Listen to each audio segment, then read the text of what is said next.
Every word becomes a weapon. Men argue to solve problems. Nagging women argue to stay in control. She doesn't talk to understand. She talks to win. She talks to prove. She talks to cut you down piece by piece, until you realize every word you give her will be twisted back against you.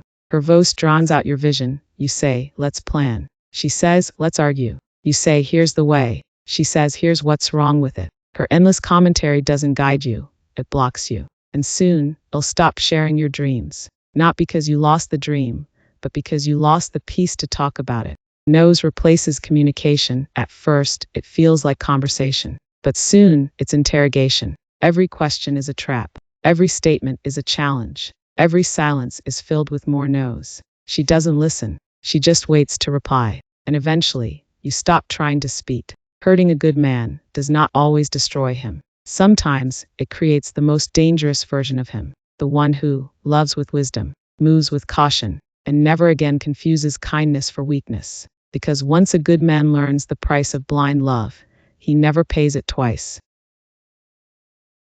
Once a man has survived enough drama, peace becomes attractive, not boring, necessary. He stops looking for potential.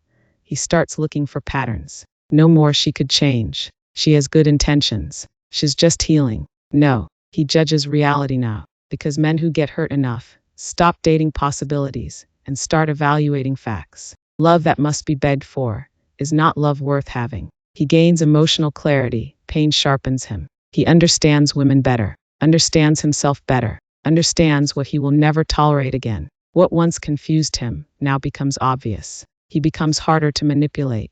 The version of him you hurt will never exist again. He notices red flags faster, pulls away sooner, questions more. Not because he hates women, because he finally respects himself. And self-respect changes everything. She wants authority without responsibility. She wants equal say, equal power, equal control, but not equal accountability. When things go right, she claims her independence. When things go wrong, she blames your leadership. That's not partnership. That's selective submission. And selective submission is just control in disguise. She turns boundaries into battles. Every standard you set becomes a debate. Every boundary becomes a negotiation. Every correction becomes conflict. He becomes quieter, not because he has nothing to say, because he has learned not everyone deserves access to his mind. The man who once explained everything now observes first, because pain taught him talking less reveals more. He protects his heart with discipline. He still loves, but slower, more carefully, more intentionally. He no longer gives trust to pretty words and temporary chemistry, because betrayal taught him an open heart without discernment is self-destruction.